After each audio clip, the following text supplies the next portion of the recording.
been watching a show on cable channel devoted to Nikola Tesla, the inventor of the alternating current. And it's very interesting because Tesla is now coming in his own as the inventor of the electricity that we use. Edison invented direct current before Tesla. But we don't use direct current today except in battery-operated devices. So Tesla's name is getting mentioned more and more, and he's getting credit for being the father of modern electricity and alternating current. But he wasn't always famous. I grew up in Detroit,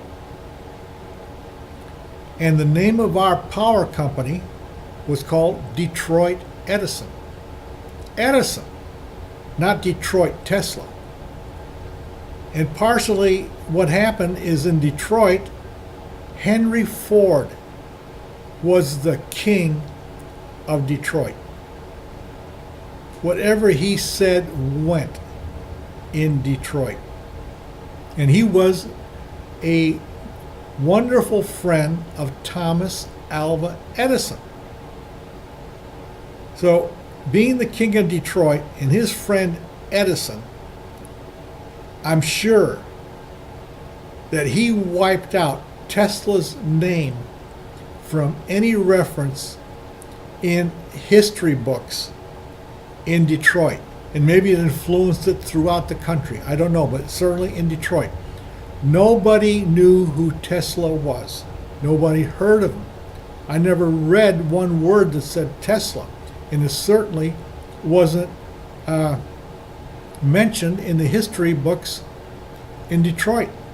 Any mention of the invention of electricity in Detroit was attributed to Edison. That's all we heard. Alva Edison did this, Alva Edison did that. And that's on and on. So I think Henry Ford stopped any mention of Tesla, at least in the Detroit area.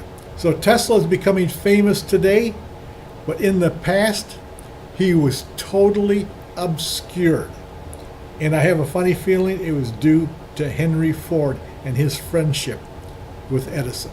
And we even have the car today now named the Tesla.